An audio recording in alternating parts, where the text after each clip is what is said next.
Welcome to Wing Nights. It's one of your favorite shows that you haven't heard of yet. So we're ready to get started. And I think the best way to get started actually is to let our main man Josh, because only married guy allowed on the podcast so far, is the person who came up with the full idea. So before we actually get Yeah, into anything, there's only one person who can actually get us started and explaining everything that is set up to be. So we got myself, Austin, Tate, and then also Josh. But Josh, I think you should lead the charge from here on out because this is pretty much your plan. You sat down and talked about it, and we're here for the. yeah, yeah. So it all came to be. I just think of random ideas when I'm at work, either in the shower. I've explained that to you a few times, and I kind of dreaded coming up to you guys and talking about starting a podcast because everybody knows the stereotypical conversation, how that goes. Like that's kind of corny, pretty cliche, but this is a show. I wanted everybody to know this is a show. This is not a podcast. This is not some little bush league deal. So it all came to be from going to Wings every Monday. I don't know. I just thought it would be an interesting dynamic if we all got together and discussed sports and whatever we wanted to go over, honestly. And yeah, I love listening to Tate's awesome takes. One of those being he could have been Tim Tebow on the Denver Broncos in I believe it was like 2014, something like that, and they would have won quite a few games with him under center. And yeah, and I've listened to Austin on the radio numerous times, and I just sit in awe. So yeah, I don't know. I thought this was the perfect opportunity for us to get something rolling. So I agree. And to give you a little bit of our pedigrees, so Josh is actually a pretty good ball player himself. Um, Typical hoop dreams, had a college basketball opportunity lined up. And then Austin obviously is very familiar with the sportscasting world.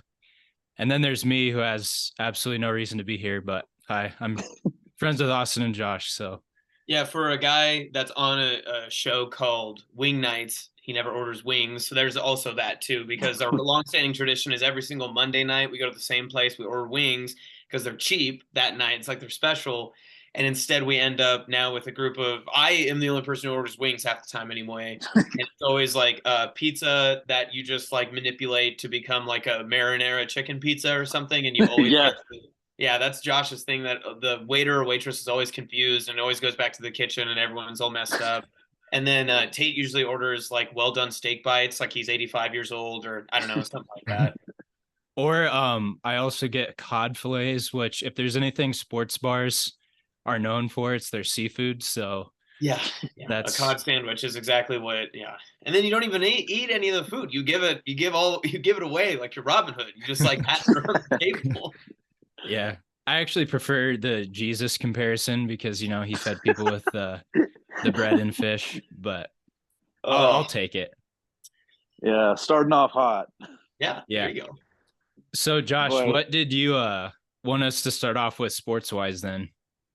well, I was disappointed watching Boston and Miami play. And what was it, game two last night? For those of you that don't know, I've been a Boston fan my whole life. Kevin Garnett, Paul Pierce, those are the main guys that got me into the sport of basketball. I've really enjoyed watching that organization my whole life, besides the lost years of like 2013, 2014, right when KG and Paul Pierce left the team. They were complete poverty back then. But yeah, let's dive into that. What were your guys' takeaways from Boston absolutely collapsing last night? Well, let's be honest, the Boston collapse started in the third quarter of game one because they just cruised. They've been on the same 65-mile-an-hour cruise control since the end of the first half of game one when they were up like what were they up like 11 or something like that at the end of the first half, and they do this every single series. This has been their thing, and not only these Eastern Conference playoffs, but last year's Eastern Conference playoffs too, that they just get ahead of people. They don't know how to put the dagger down inside of a game, and then they have to work and fight their way back. I mean, truthfully, the best basketball that they played were probably 7 quarters of span of the fourth quarter of game 6 against Philly, the entirety of the contest against Philly in game 7, and the first 2 quarters of game 1. And since then, it's really just been all Heat culture. I mean, I hate to use the common phrase, but it's true because they're just being outworked, outmuscled, and they're just, and also, I mean, not to get too much of a tangent, the biggest issue for you, and that has to be so frustrating being a fan of the team, you have the worst coach in the entire finals. Oh, your coach is so far off of a ladder comparative to every other coach that's available. And I mean, that has to be the most frustrating part. They go on 46 points in 1 quarter and they call no timeouts to stop a run. They switch nothing. That has to be so frustrating as a Boston fan. well, I mean, sorry to interrupt you. To be fair, this is his first year as head coach of the team. So, I mean, yes, he is kind of running into some lulls as like leading the team. There was a clip of him like throwing a clipboard, like kind of just losing composure. Yeah, you're right. He's not built for this right now, but that is very frustrating as a as a fan. But yeah, he's 100% getting outcoached by Spoelstra. He's honestly, in my opinion, and it's not really like a hot take, I think Spoelstra is probably one of the best current coaches right now, probably top 3 behind Popovich and maybe I'm a Rick Carlisle type of guy. I like Carlisle, even though he's at the Pacers. But yeah, you're right. Missoula is not really. Yeah, he's not built for this right now. So I think the issue with the Celtics too is they kind of lack a team identity because you never really know who's the guy. Like you want to say Jason Tatum has to be the guy. But when you have playoff games where he's scoring 7 points and they still blow teams out, it's really hard to say this is our guy. In the fourth quarter, this is the guy who's going to take over. Where I think the Miami Heat, what they have down is Jimmy Butler is the guy. And in the playoffs every year, do you guys remember when Rajon Rondo used to kind of just go off in the playoffs? Oh, yeah. I think the playoffs really caters to players who have a very analytical approach to the game. And that goes for coaching as well. So I think in the playoffs, when you play a team up to 7 times in a series, adjustments, coaching, like Austin said, when to call a timeout, when not, when to change matchups, that matters a whole lot more in the playoffs because you kind of see the same thing over and over and over again. It's not the NCAA tournament where you might be able to get lucky or somebody has a bad game once. It's who is prepared the most, who's making the best adjustments. And I think that's probably why the Bucks fired their coach, Mike Budenholzer, too. He's kind of notorious for not making adjustments. But I think the Heat are just, they kind of have it on lock. In my opinion, I told my brother this. So if anyone asks, Oliver Combs, you can ask him. I chose the Heat to win the series before game 1. I told you, Josh, right? During game 1, Heat are going to win the series. It's just, to me, the Celtics lack a team identity. They're probably one of the best teams in the NBA on paper in terms of talent. But like Austin said, I think the coaching, the culture, they just don't have a team. What do they do? Like, you know? Well, I think the other part of the matter is too, is there anyone on all of the, I guess, on the Eastern Conference side right now? So, every single player that you could dive into that plays like Jimmy Butler does. Like, have we ever seen someone that plays the way Jimmy Butler does in the playoffs? Because everyone talks about how, the regular season, you can draw certain fouls, James Harden going to the line, Joel Embiid going to the line like so much throughout the regular season because they can draw fouls and they play physical. Jimmy doesn't go to the line all that often, but does he just beat your brains in every single time that he's going to drive down? I mean, honestly, is there anyone that's more aggressive than Jimmy Butler wanting to finish at the rim? There's not many players right now that do that. Maybe him and LeBron, maybe him, LeBron AD. Like, you could probably put Jokic in there too, I guess. But there's just a different mentality that Jimmy has. And I'm not saying that the series is definitely over by any means. But I mean, obviously you have to win a game in Miami or else you lose the series in a sweep. But if you go into Miami and I think you drop that game 3, there's no way, right? Like you can't, no one can rattle off 4 games in a row, having to go back to Miami again after that, and then having Miami already taken 2 in your home court. But it's too tough. And the unfortunate part is too, I don't think Tatum's playing all that bad. I mean, he definitely could step up. I don't think Robert Williams is playing all that bad either. And if you have those 2 guys that are playing well, you should be winning, and they're not. So it has to come down to coaching. It has to come down to something else, because Boston's got to just get a mentality switch and get something changed. Yeah, Austin, I completely agree with you about Jimmy Butler. He's totally dismantling Boston completely. All I have to say about that is Michael Jordan should have pulled out in 1988. So, yeah, Good and to then know. Boston would have had this. It would have been a wrap for Boston coming out on top in the series for sure. So. And Austin, you mentioned Jokic, but have you guys caught any of the Lakers Nuggets games? I've watched bits and pieces of it. I haven't been able to too much as I've watched the Eastern Conference Finals. But I think the biggest thing to note was that it's kind of the opposite with the Celtics and the Heat series.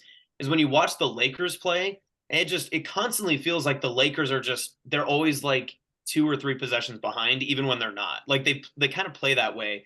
And I remember the end of game 1 I was able to catch, and they were down 5 with like 20 some seconds to go. And they were just hacking up threes, trying to make up a 5-point deficit in the last like 20 seconds. And then finally they've like figured it out in the last 12 seconds when LeBron got stripped away at the end that, oh, we just needed 2, then we can go play defense and come back. LA is not the number 1, but they're one of the better defensive teams like in the entire season. And they're probably the best defensive team, maybe up there with Miami. You can make a good argument either way. That's left in these final 4. Just rely on your defense. I know you're playing an offensive juggernaut, but when you're in the last 30 seconds of a game, you need to go to what your strength is and not play Nugget ball. And that's how the Nuggets won 2 games at home, is because the Lakers had to keep changing up and try to think that they were down 5 possessions when they just need to play short ball, play defense on 1 possession, come back and see if they can just eat it back. What do you think, Josh? It's hard for the Lakers to stop the Nuggets when Jamal Murray's popping off. I think that was game 2. Jamal Murray had a big performance.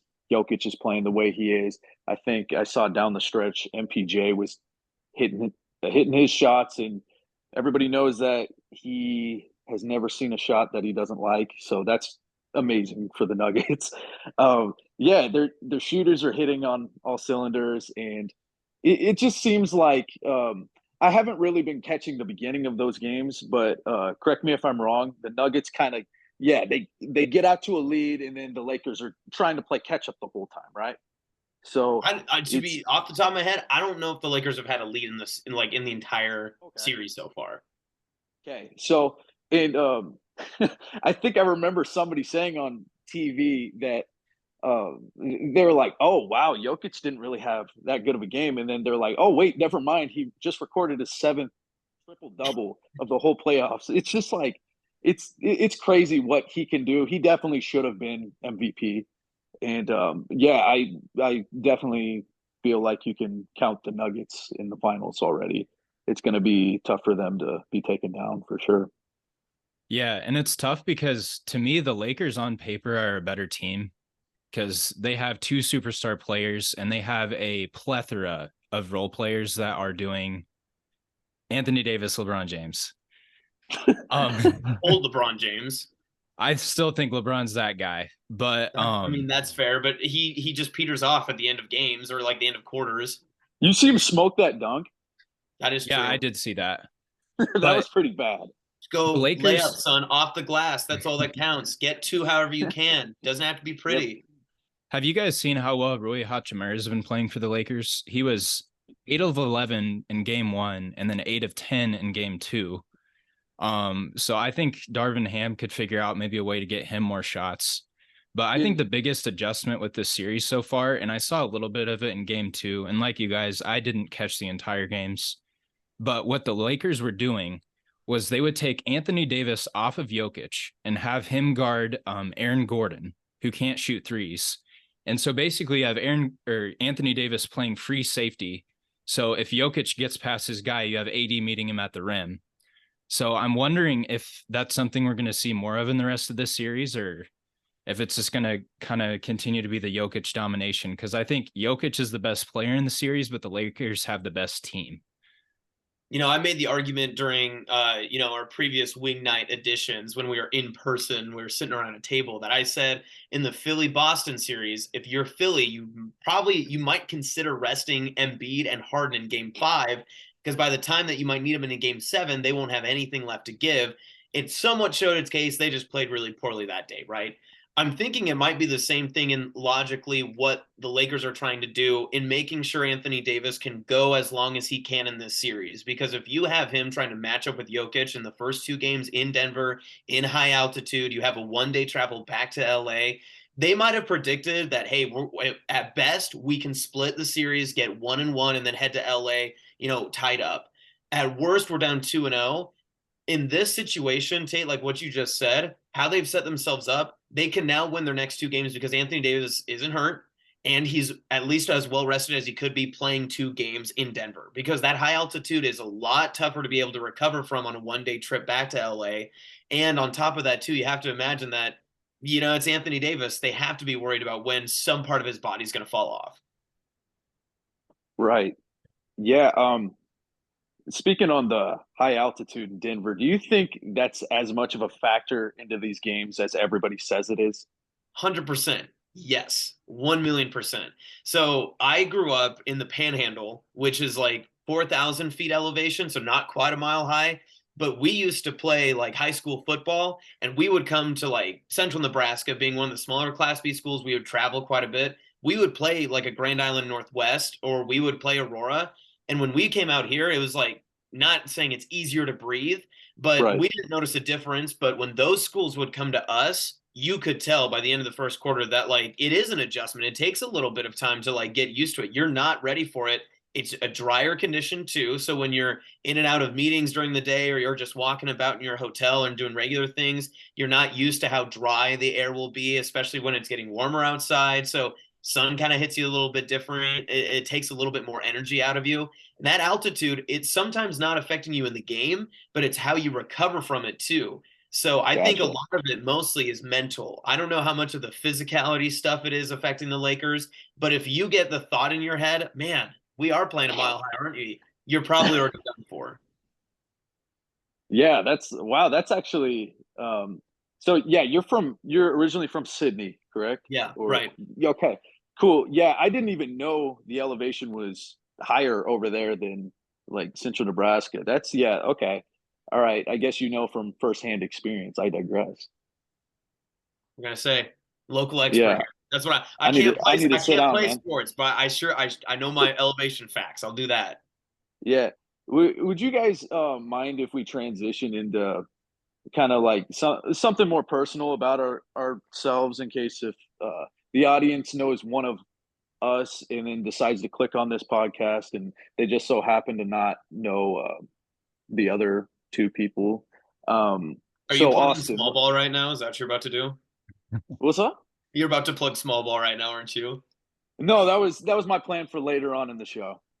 So yeah, thanks for spoiling that. But so Austin, back in high school, did you so what sports did you do? Did you say you swam in high school, or what? Yeah, I would swim during the summers until I got too old to do it, because it wasn't a school sport in Sydney. It was just like the summer whatever, like rec thing. And then I played football poorly, but I was on the team. And after that, like, just wasn't athletic enough to really make a difference anywhere else. So just got into talking about sports, and it turned out to be a lot better for me. So I can watch and talk. I just can't play. We just, I will awesome. discuss, and I'll try to make sure I know what I'm talking about. Because that's the thing. If I'm open and up front that I'm unathletic, makes it much easier. Not like Tate, who said he can be Tim Tebow, because now everyone's going to claim they're going to call him out more often. I'm just the guy who can play ball.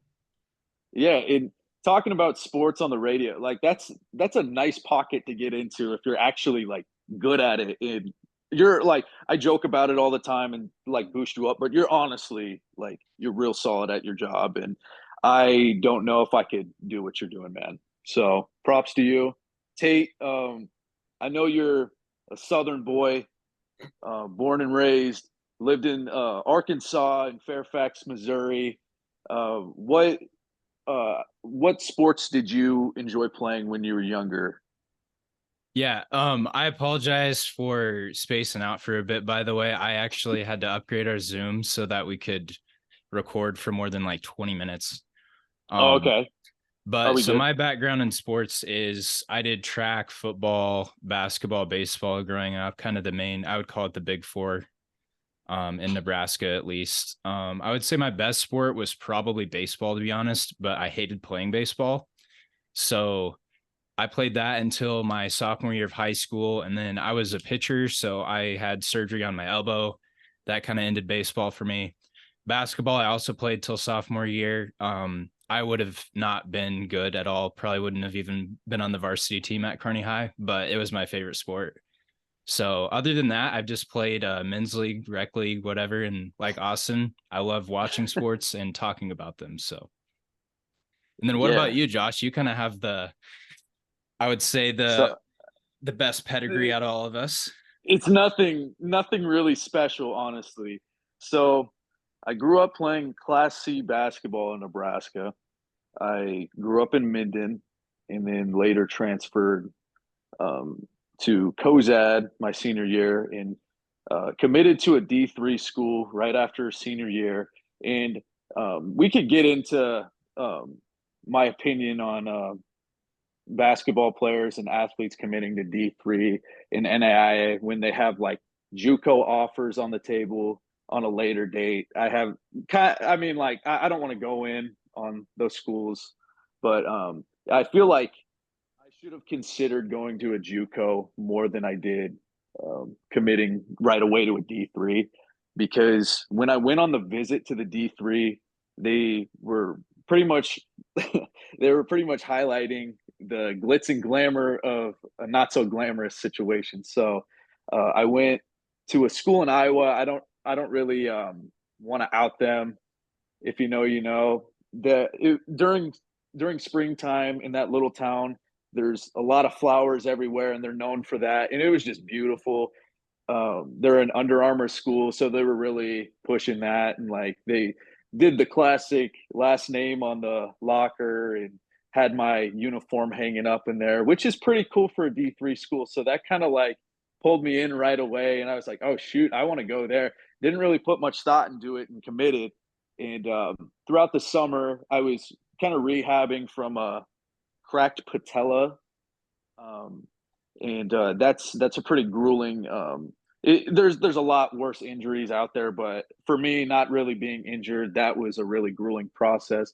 So I came back, went to that team's camp over the summer, and found out very quickly that D3 basketball was not for me. They made it sound like I was the guy that was gonna suit up varsity right away, which I'm willing to work for a position on the team. I'm not expecting to get handed anything, but they didn't explain to me that they were bringing in 25 other freshmen. Oh, So, yeah, it was just kind of one of those deals where we were promised a few things and they didn't really follow through with some of that. And we on a kind of a busted knee. I was trying to play basketball 12 hours a day for a whole week, and it was kind of a mess. So I decided that wasn't really for me. I knew I said I wasn't going to get into it, but I kind of did. But that's that's a little bit of my basketball uh, backstory, whether you like it or not. So I guess so the only question I have for you, Josh, as a sports media personality, is what did Kozad do in the transfer portal to convince you to switch over to a Southwest or not Southwest Conference? Where are they? they same District conference rival. as Minden. Oh, are they? Oh, yeah. So then a Yeah. district a conference rival. I mean, you must have gotten the bag from the Haymakers. So Get a so they did. YMCA pass or something?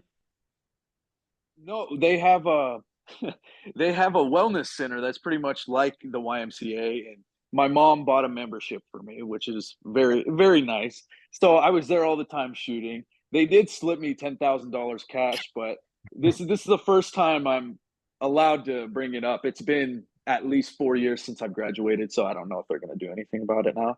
That is the But title of the first episode. I accepted $10,000 from Cozy. everybody's going to be like, "What is this? Was it a What is McDonald's bag, wing or nights?" what did you get it in? Was it in the Casey's like pizza box or something? Yeah, it was a Casey's pizza box. They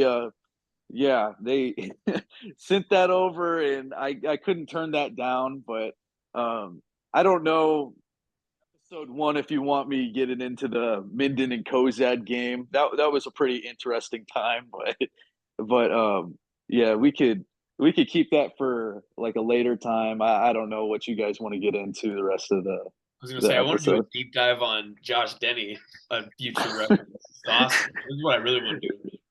No, but yeah, that was such a fun time. I was living in a rental house by myself at age 18, an hour away from my family, and it was such a weird deal. I wonder what my peers at Cozad were thinking, like that just met me, and they knew I was living by myself, and they were probably like, "Why are you doing this? Like, what's the deal?" But yeah, we could definitely get into that on a later date. I don't want to take away from the pilot episode. Um, so I have a question for both of you guys. I already have my answer. What is your guys' white whale for this podcast? Like, what guest would you want to get? Like, cream of the crop, whoever. It's tough. Because like part of you wants to be like realistic, so I can only think of like, someone that could come on like now, but obviously like anything can happen, like any like size, personality or anything like that. I don't know. Tate, do you have one off the top of your head? I need like a minute to consider. That's a good point, because you want to be realistic, but also you want, like, ideally, who would you want to have? I think honestly a good guy to get would be Tom Kropp. Just because I think it's a combination of realistic and also someone who has NBA playing experience, and then he coached for 2 decades at UNK. So, and he has just a well of stories about, because he was drafted into the NFL, the ABA, and the NBA back in That's like crazy. 1975 or That is 1974, different. maybe. He played alongside a lot of like legends: Elvin Hayes, Wes Unseld, the center for the Chicago Bulls in the 70s. I can't remember his name. Artis Gilmore. Yep, Artis Gilmore. Yeah. And like he's still personal friends with those guys. I don't know if they're still alive or not, but he talked very highly of all of them except for Elvin Hayes. He hates Elvin Hayes. So Elvin Hayes, if you're out there, screw you. Hey, Tom Kropp. Let it be known we are an anti-Alvin Hayes podcast. Yes. Yeah. Well, Elvin just rolled over in his grave, but Tom Kropp, if you're listening to this, on wing nights, we really want you. I know these two guys were in your class, and I've never met you before. I have some questions for you. Come on the show, please. Come on the show. Okay, so my white whales. I really like that term. I don't know, it's kind of goofy, but so my favorite player of all time, Kevin Garnett. That's definitely not realistic, but Kevin Garnett would be a long-term. Like I would, I don't know. I would pee myself a little, and then I was a NASCAR guy when I was younger. Dale Jr. was one of my favorites, and somebody we could get right now, Tanner Dungan. I want him. I want him on the show immediately. Easy one. You were just at Thomas Rhett with him, right? Yeah. Random Thursday night escapade. Got back at like 2 a.m. Boys' night right before the graduation. Dude, it was big. You can only YOLO. You can only F it we ball like so much in your life. So that was the moment where I was like, you know what? Let's ball. Let's do it. No, yeah, Hallie went to Thomas Rhett too. Hallie is Josh's wife, by the way. Oh yeah, fair. Fan of the show. Fan of the show. Yep. Yeah, she's listening right now. That's good. That's good. She's not here, but yeah. How was that? How was that concert? Did you wear your cowboy hat? I wore my cowboy boots, so I was Oh, just boot scooting my way around the whole show at the CHI Health Center. Nothing screams country like Omaha, Nebraska, especially right next to the river. So yeah, it was a good time. $10 beers. What more could you possibly want? yeah, going out of there in debt. That is amazing. That is No, it's such all a credit card. It's all credit card. I'm not paying it. It's fine. all right. That's yeah, and That's yeah, finances with wing nights. yeah. And Austin, I also want to congratulate you on graduating from UNK. That is such an accomplishment. Although I do think it takes more courage to drop out of school and leech leech onto your family painting business. and but yeah, I applaud you for taking the safe route and just going through school, going through the motions. Congrats, man. Oh, wow, you make it sound really exhilarating. I appreciate that. Well, Yeah. I don't have my doctorate at UNK like Tate does, so he just loves hanging around every single year that he can see like a new crop of nursing school students pop in. He's like, oh boy, it's time. Yeah, it's like the Matthew McConaughey. Every year I get a year older, but the freshmen stay the same age. Tate, good Uh, question for you. Are you ready for the greatest seg so far in this show's history? sure. Who is the Wembanyama of nursing school students that you saw walk in for the first time? Oh, I honestly don't know many of the incoming class, to be honest, but if I had to pick someone in my own class, You can't pick yourself. I wasn't going to pick myself, Because but Wembanyama, I can't repute this source. I don't know if it's factual, but I thought I saw a tweet that said Wembanyama said that LeBron James is the best all around basketball prospect of all time. I would Because agree with that. people are calling Wembanyama that, and I think he deterred it. But I'd have to go back. I'd have to check my sources. Yeah, Have you I seen would. that guy's feet? Have you Yeah, seen they're Webby's huge. feet? They're insane. I would disagree with saying Wembanyama should be as hyped as he is for one reason alone, and it's the fact that Right. he's like 7'4". To be honest, there just hasn't been a lot of guys in the NBA above 7'1", 7'2" that have a very long career due to just their anatomy. But It's just have you seen how he moves? He moves differently than all the other dudes that were 7 foot. Like we're not talking about like Yao Ming, who like his knees just like corrupted him at the end of his career. Like he moves fluidly. Like he looks like a 6'4" guy the way he moves at 7'4". How much does he yes. weigh? He beefed up quite a bit because whatever his like primary school or whatever was, like he was a twig then, and I think he was like 6'7" or 6'8" like a couple years ago, and now he's been playing in this French league, and he's what 19 or 20 or 18, is one of those, and I think he's put on some weight since he joined like their pro league. He's not gonna like obviously blow you away with like gigantic like Kevin Durant like muscles, but he will definitely have like the ability to put on some weight when he gets into especially a Texas program when he joins San Antonio. Yeah, he needs to be able to handle them big women down there. So he better put on some size. Okay, realistically, barring an injury, what do you think year one Wembanyama's stat line looks like? That's 30, tough. 12, and 11. Oof. No. That's a what was Jokic's first year? It wasn't anything special. I saw him his rookie Really? year. It was probably just off the top of my head, probably like 11 points, 6 rebounds. Well, so there's always the difference in professional leagues too. So when he comes overseas, there's going to be a lot of different things. I think he'll do fine. I think he'll probably be like one of those like mid 20 point range guys every night, and he's going to have he will have games where he probably scores 13, and then he'll have other games where he scores like 41, and that's going to be through the regular season. Could San Antonio easily make the Western Conference playoffs next year? 100%. Like they're at least a play-in tournament game. 100%. But is he a guy that's going to be like you said, like a 32, 15, and 12 guy, like right off the bat? I don't know. And the only reason I say that is because part of it is like the psychology of like moving from across the ocean. Now you have a bunch of American money. You also come from France and wherever you were living in France to San Antonio, Texas, which is like maybe the most American city of all time. You're going to have some things that you're learning along the way that aren't basketball related.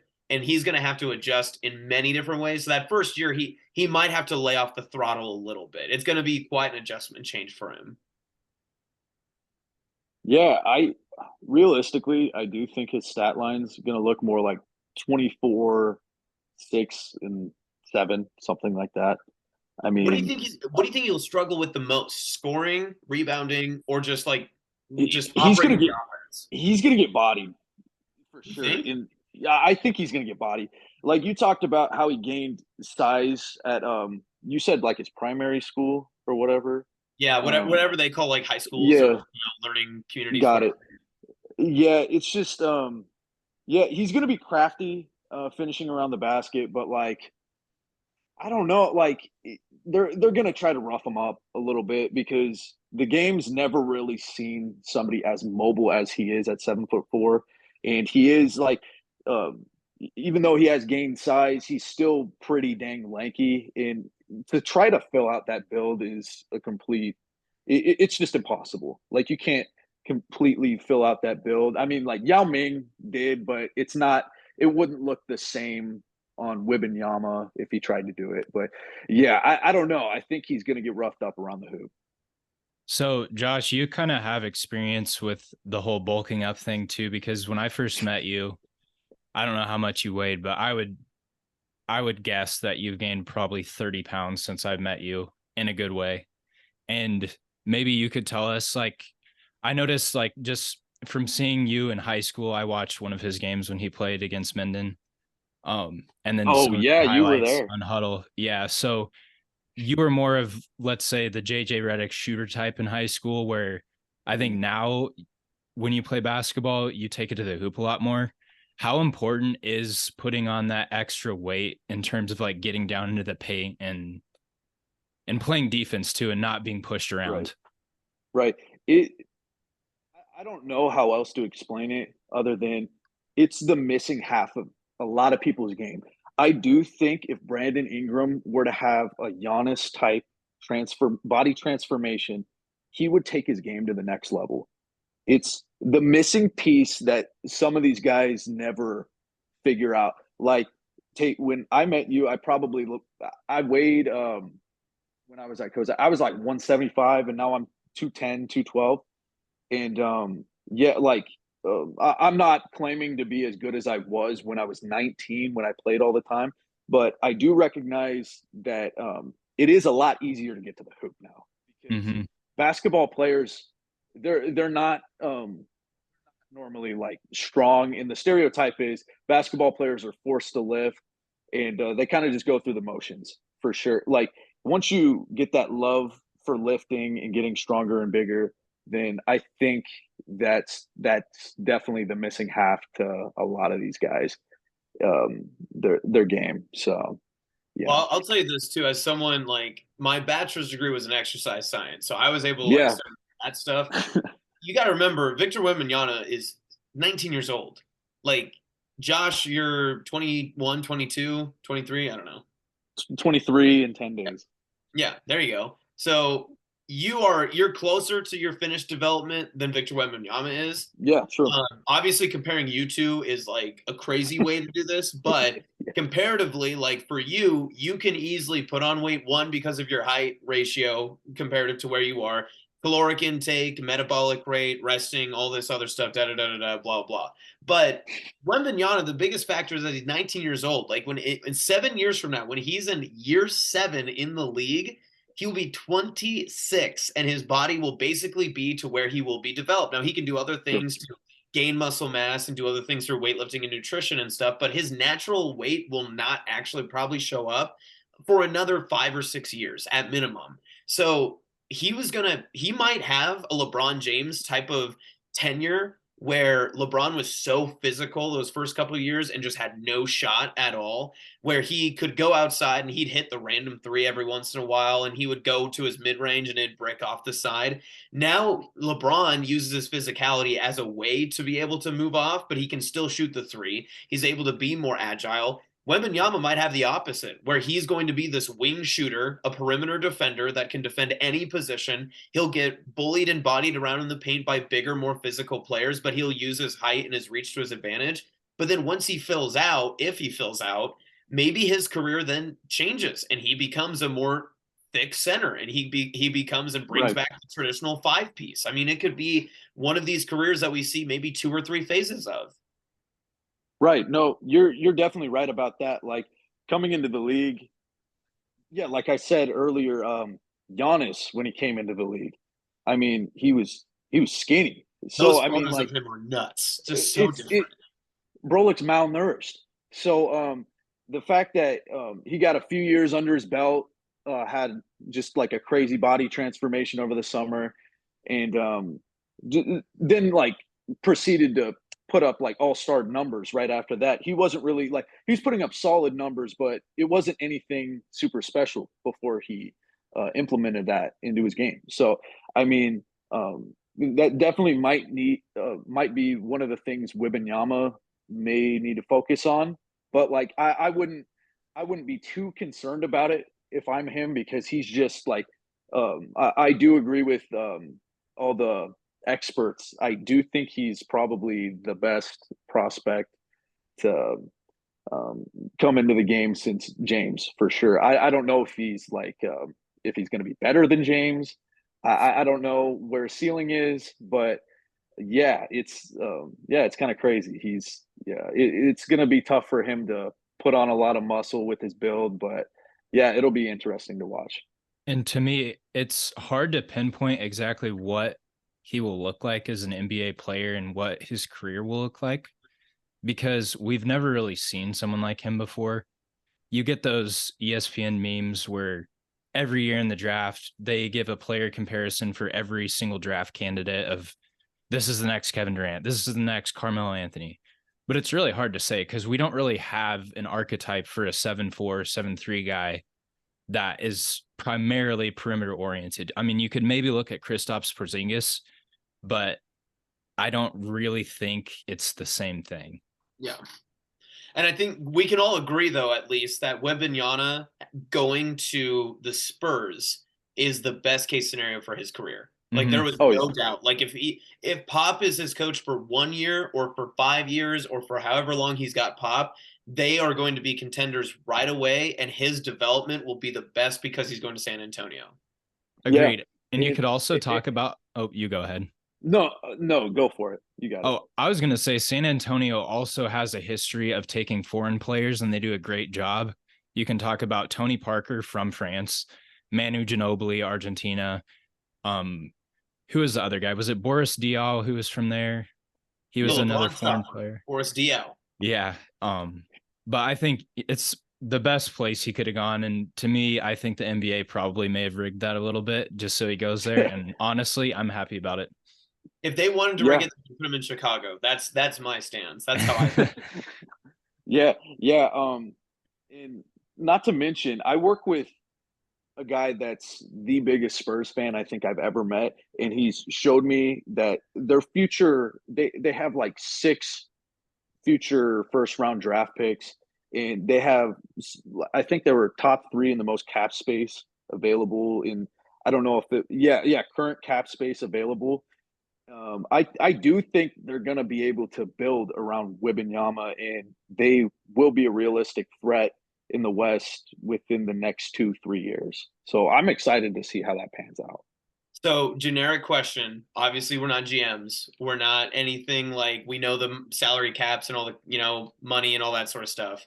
But if you're the Spurs, are there any, because to me, everyone's saying Wembanyama is worth that he is, and if you go back and you look through like any of the articles that they talked about with James, and they said like, here's what a trade package for LeBron James would be at the number 1 overall pick.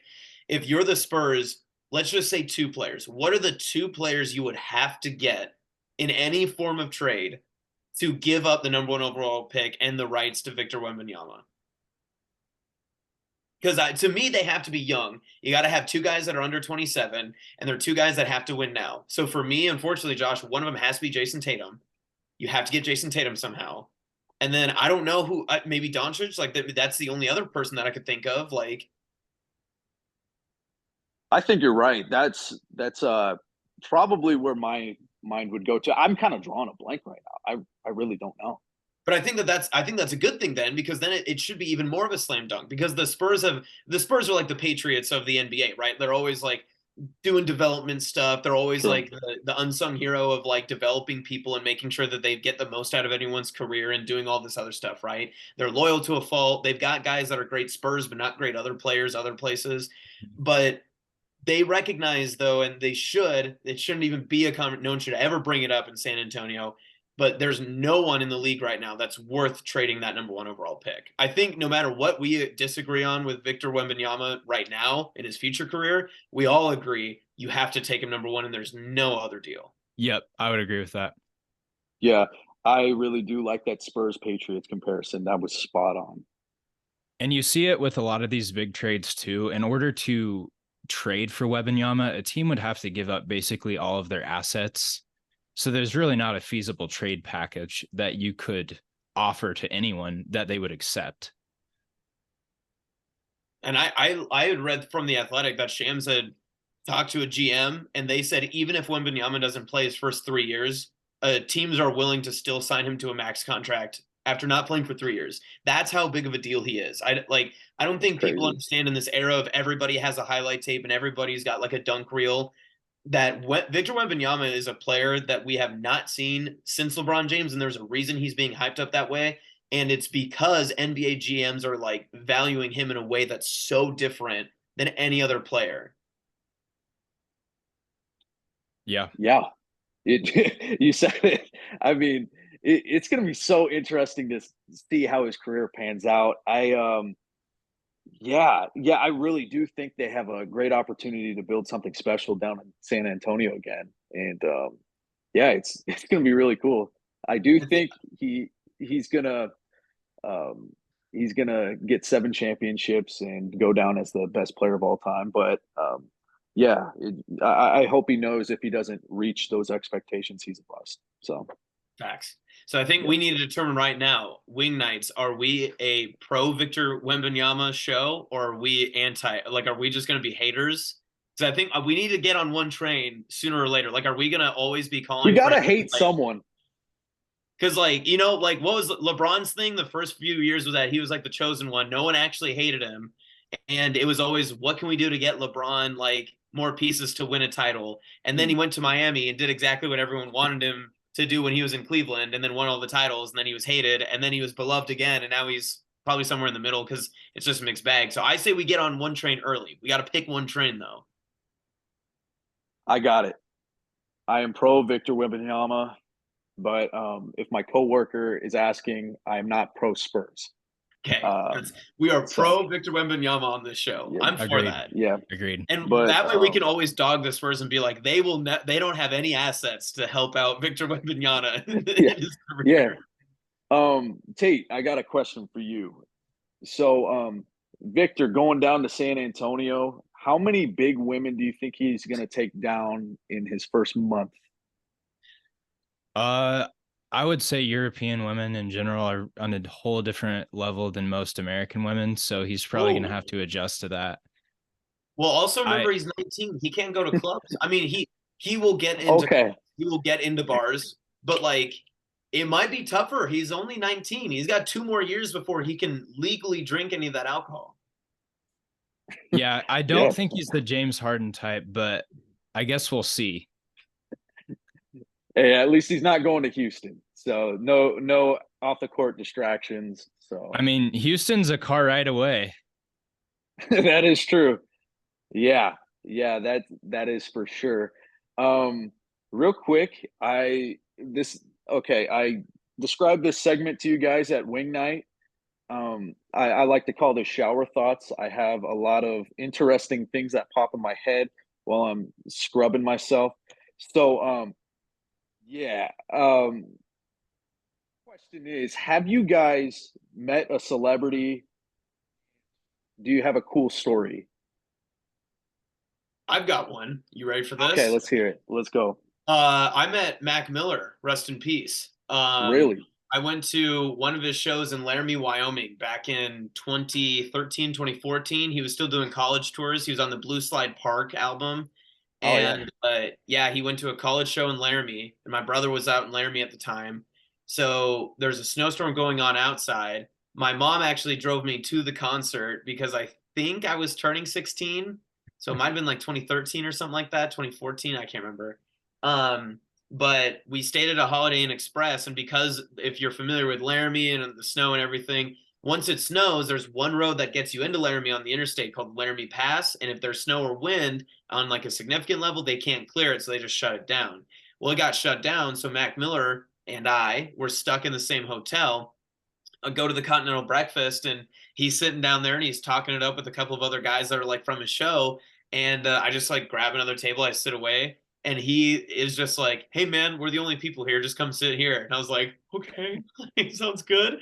So yeah, it was a good time. We I can't tell you like that we had a deep talk or I learned anything like philosophical from him or anything, but he did eat his, I think they were Fruit Loops. He ate like his Fruit Loops one at a time, no milk. So I thought that was kind of cool. But yeah, talked to him for That is about so 15, cool. 20 minutes, just sat there and ate continental breakfast with him at a Holiday Inn Express in Laramie. Oh my gosh. Hey Tate, are you in charge of clips?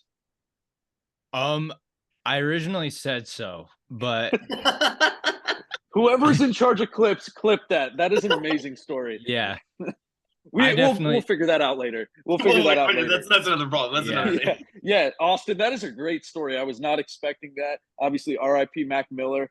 Tate was a huge Mac Miller fan and was very distraught when he passed away. He knew exactly who he was, and yeah, Tate, would you like to speak to that?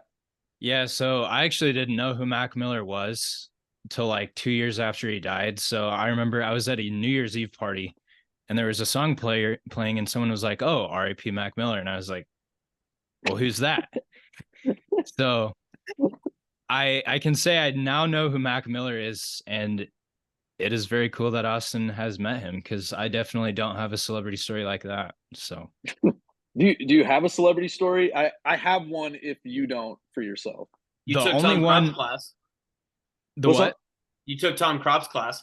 I did take that, but the only one that I can think of is I have had a conversation with the R&B artist Pink Sweats on Instagram. I DM'd him to try and perform at Josh's wedding, doing my best man duties, you know. Best Respect. But best man. he said unfortunately he was busy that weekend, so he wasn't able to perform. But I will continually DM him to come on this podcast and see if he wants to Show make an the show. appearance. Yep, The this show. show, this The show. show. My bad, Yeah. I The show. misspoke. Yeah. Yeah. Thank you for correcting yourself. So Yeah, that's honestly speaks to how cool Pink Sweats is. Like, if I saw that DM from a random guy that wasn't even offering money, I would be like, I'm not gonna respond to this guy. But no, that's really cool. I'm glad that happened. And you called me at work that day. You called me probably 5 times. You're like, dude, I think I might get Pink Sweats to perform at your wedding reception. I was like, wait, hold on. And I was around a bunch of construction workers, and they're like, what is this dude's problem? Why is he so excited?" But no, that my story for you was going to be Mountain Man from Duck Dynasty. oh yeah, You I met have met him. you met him. Talks Took an just as awesome slow in picture. person too. Duck Dynasty was such a good show back in the day. I love Oh, that. dude. I was a Swamp People person, and so when everyone was watching Duck Dynasty, I was like, what are these like mainstream idiots doing? Like Swamp People is the way to go. You watch Swamp People or die. Like that, everyone else talked about like they would get out of like practices and stuff and they'd watch like Sports Center first thing, or they would have like some other show. I watched two shows when I was growing up. I watched Swamp People and I watched Survivor. And if I know anything, I know I could survive in the Everglades because I knew, and I got it. I got it down. So if I ever go missing, it's because I have left the life that I built here to go be a swamp person down in Louisiana. That's what I'll do. Yeah, dude. That kind of reminds me. I was more of a naked and afraid guy. I watched more for the afraid part though. So Yeah. Anyways, that flopped. But my story, my celebrity story was 2018 March Madness. I believe it was the Sweet 16. It was being held in Omaha. They had who I'm trying to think. It might have been on TNT or CBS, something like that. One of the Turner Sports stations.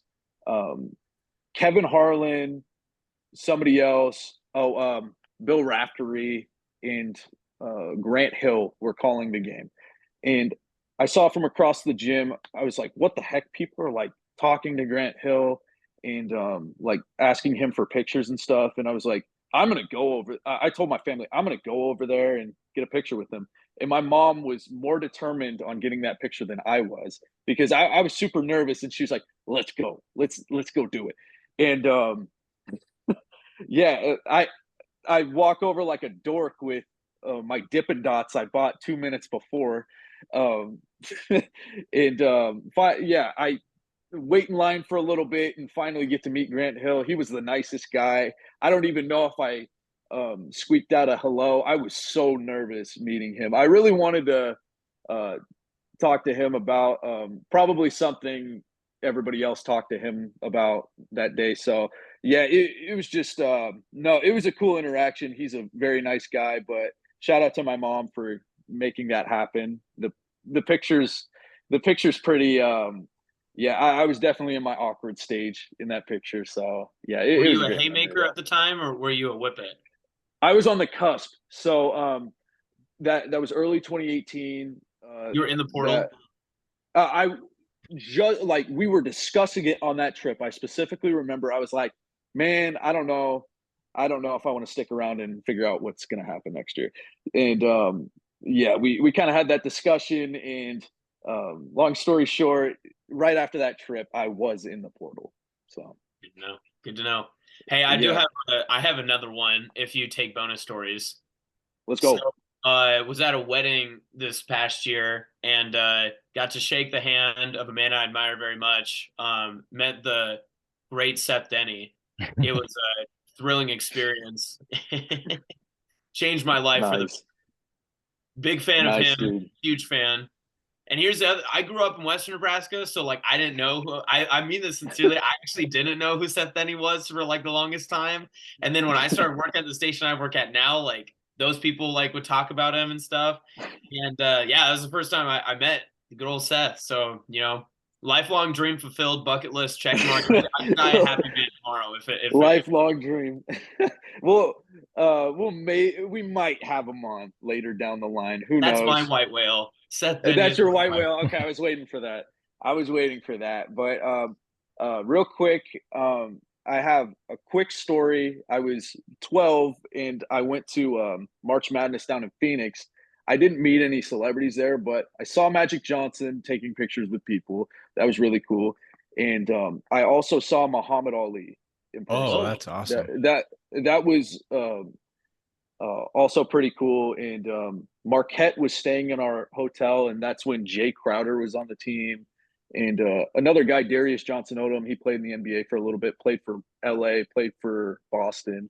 And I saw Draymond Green play with Michigan State, Chandler Parsons with Florida, and we also saw Louisville. It was like Gorgie Jang and Peyton Siva. So yeah, that Louisville team ended up taking that region, but that was such a fun memory. Um, yeah. So what are we looking like time wise? Are you Time wise, we're just a titch over, but titch over? we're doing pretty Okay. good. It's a pilot. Come on. Yeah. Full Yeah. incline. I didn't know if Austin had to go.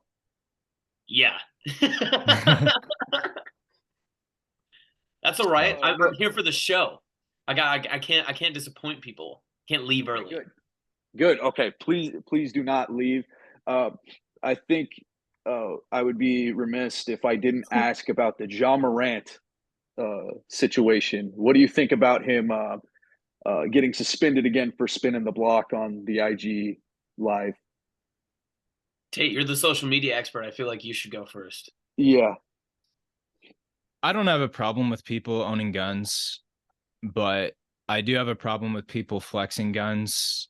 I think it's just stupid. I think he's an idiot, honestly. We've already been through this once this year. The Chat GPT apology he posted after the second offense didn't really help either. Honestly, it kind of sucks. It feels like he's throwing his career away. He's one of the most promising young stars in the NBA. He's, as Stephen A. Smith would say, box office. Every game he plays, he has an insane highlight. But, it's just really unfortunate.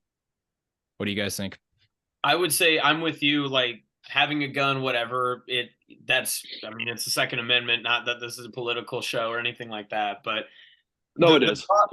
It is. Okay. So yeah, hell yeah. Second Amendment. That's what we're about. John Morant. I have two big issues. One, if John Morant wants to flex a gun, do it in a way that's like way cooler, because doing it on Instagram Live seems like the weirdest way to do it. The Instagram Live that he got caught with the second time only had 85 viewers on it, and it was on his friends. Like, the first time it was on his own. So, like, again, if you're going to get caught in the most spectacular way possible. Don't get caught in an IG Live that had 85 people watching it. I mean, that's just dumb. And then the other half of it is look, I get it. Like, everyone has something that they want to flex. Like, Josh has got big arms, so he's always taking his shirt off everywhere. And then Tate talks about small ball and how many points he scored. Like, we've all got our thing, right? I was the fastest reader at West Elementary in 5th grade. We all have something. Dang.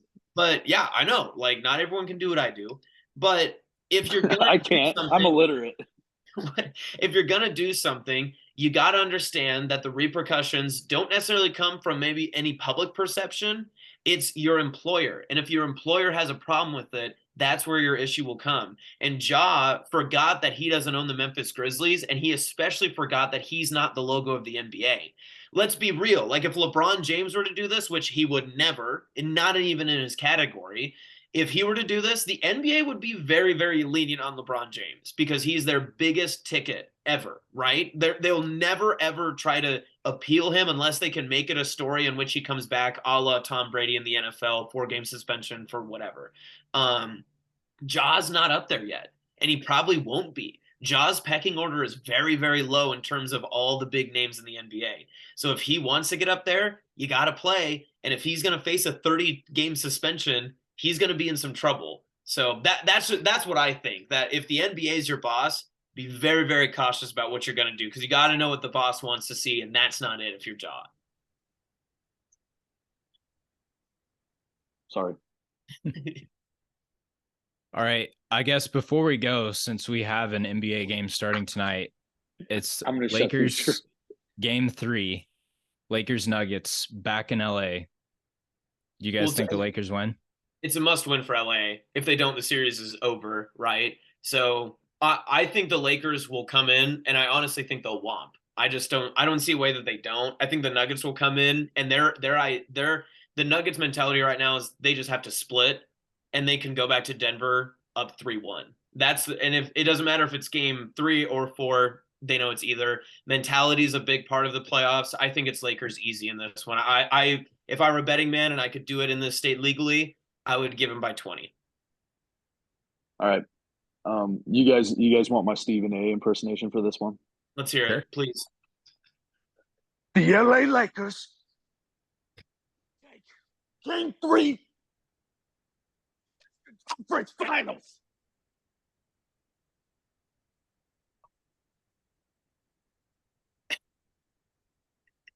You kind of cut out at the end there. No, that was the worst time for that to do that. Dang it! No. All right, I'll give you Shannon Sharp for this. No, I'll say my take. I think LA takes game 3 for sure. They are not going to get 4-0 skunked in this series, and they won't lay down and die. So, do you think the Lakers will win the series then, or who would you guys? No, gosh, no. Okay. Coming in, I thought the Lakers would win the series. I'm not gonna lie. I thought it would be Lakers in 7 or Lakers at home in 6. Like that was my entire thought. But going down 2 games, just the way that the Denver offense has been able to just work through that Laker defense, unless they get some magical adjustment, they could play 5-6 games and I'll still take Denver. I agree completely. Yeah. But okay, round it back to Boston real quick. Do you think Boston loses that series? Be honest, guys. I do. Okay. Kind of the same thing. I thought they were going to be splitting games all the way to 7. I told you on Monday last week that I thought it was Celtics and 7. And I was like, there's no other thought in my mind than Celtics and 7. I didn't think Celtics could win 5, 6, or anywhere else. I didn't think the Heat could win anywhere else. I thought it was going to be Celtics and 7. Did not think they would go down 2-0. It's just Yeah, I didn't either. tough. You're one bad Jason Tatum away from being eliminated. That's the reality. Yeah, I think he's gonna get his crap together though, for sure. I haven't lost faith completely, but it is not looking good right now. It's tragic for sure. Real quick before have we gone about an hour, something like that? Yeah, we've gone about hour and 5. Okay. Real quick before we leave, when I pitched you guys the show, I said right after that I will be able to get Hoodie Allen. Did I explain why I said that? No, I just let the thought pass over. Like that's such a random person to say. So I I commented under his like TikTok and he was like, "Hey, I love Nebraska people." So he looked at my page. He knows I exist. That's why I said we can get him. I'm gonna get creative. I'm gonna call him out and we're gonna get him on. We're gonna really talk to him about he's doing all these barstool poker tournaments right now and he's actually winning them. And I think he's a pretty big sports fan. So I do think there's a lot of good questions that I could for sure put together, and I know you guys could too. Yeah, I've been a pretty big fan of him, especially when I was younger. So that is another random white whale of mine for the show. Definitely. Yeah. Awesome. Respect. Yeah. Yeah. Well, Tate, do you want to close us out? Yeah, so thank you guys if you've been watching for watching our pilot episode of Wing Nights. This has been Tate Combs, Josh Denny, and Austin Jacobson. You can hear Austin pretty much every day on Hits 106. Follow him on Twitter too. And then you can check out Josh's TikToks. What's that Twitter handle, Austin? We'll say at Austin, the number 2 Jacobson. Okay. All right, cool. And we're also are we eventually going to create like a TikTok page or where can people also find us? Yep. So we'll be posting this first one on YouTube, and then from there we'll probably make an Instagram and a TikTok page, just because I feel like Instagram is the best conduit for, I guess, housing all of our when we're going to post, what you can find us on, and then also you can throw reels on there too. So then we can have links to the YouTube page and TikTok. So, and one last thing too, people might be confused about how we're talking about we have a wing night once a week, and our show title is called Wing Nights, but it's spelled like knight in shining armor. Could somebody explain that real quick? I don't know the backstory behind that entirely. Because Tate started a group chat one time and called it Wing Nights. That's pretty much it. Yeah, we are the Knights. Do we come up with a better backstory by tomorrow or by our next episode? I think we need to. Yeah. And I did have an idea for like our cover art for our show. It could be us with like the helmets on, and then like we have our shirts off, and then we have swords in front of I don't want to give them free promo. A wing place in town, and we could have somebody edit a logo on the billboard that says Wing Nights, and it could be our logo. So I'm putting that together in my head. We're gonna come up with something creative and cool, and yeah, definitely. Thank you for explaining. Hear me out. What if we do our logo? Like, did you watch Toy Story 2? Like, what if we're like Big Al's like Chicken Mart? And we're just like, you know how Big Al wears like the chicken suit and it's just his face? Like, what if we just do that? We could do that. I'm honestly down for anything. I'm up for suggestions. So Yeah, definitely. This was definitely a fun first episode. I Yeah, think this is going to be a fun ride for sure. Be a good agreed. show. Good show. Yeah, a good show, not an episode. Okay, I need to shut up. My last question. Do you think this show goes above or below 80 episodes? Oh, that's excellent. Are we Yeah, setting a line right now at 80 let's episodes? go. 80 episodes. Setting a And line. you go first, Austin. I want to hear what you have to say. I hate to say it. I feel like I'm gonna get like stupid busy at some point. I'll be like, "Hey guys, sorry I can't make it this time," and then it'll just like peter off from there. That's my unfortunate thought. It's my Okay. unfortunate thought. So I'm gonna take the under. Okay. All right, 80 Tate. seems high. I'll take the under. I can tell by Tate's face that he's going to agree, but Tate.